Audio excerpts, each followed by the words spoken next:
Hi friends, అస్సలాము అలైకుం. చూసారా, ఈరోజు మీకు చూపించబోయే వీడియో తలస్నానం, కుంకుడుకాయలతో తలస్నానం.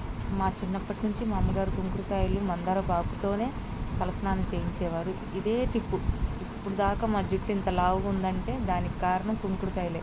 కానీ మా ఇంటికి వెళ్ళినప్పుడు అక్కడైతే మాకు కుదరక, నా పిల్లలతో పన్నులతో కుదరక షాంపూతోనే చేసేస్తాను. కానీ మా అమ్మగారి ఇంటికి వస్తే కంపల్సరీ నా కుంకుడుకాయలతోనే పోస్తారు మా అమ్మగారు. చూసారా, అది చల్లారడానికి మా అమ్మగారు ప్లేట్లో వేసేసి బాగా వత్తేస్తున్నారు రసం మొత్తం తీయడానికి. ఇదిగోండి, చూసారా, ఇలా వత్తేసి చిక్కటి రసం తీసి ఇస్తారు. ఒక లోటాలో రసం తీసిచ్చి వెళ్ళి స్నానం చేయమ్మా అంటారు. నాకంతే, మా పిల్లలకి కూడా అదే చేస్తారు. చూసారా ఎంత బాగుందో, మా జుట్టు ఎంత బాగుండేది ఫ్రెండ్స్. ఎప్పుడైతే షాంపూలతో చేసి జుట్టు మొత్తం పాడు చేసుకున్నాం. మీరు అలా చేయమాకండి. మీకు కుదిరినప్పుడల్లా కుంకుడుకాయ మందారపాకు ఇలా వేసి ఉడికిచ్చేసి రసం తీసి తలస్నానం చేయండి, బాగుంటుంది ఫ్రెండ్స్. నా వీడియో నచ్చితే ఒక లైక్, సబ్స్క్రైబ్, షేర్ చేసి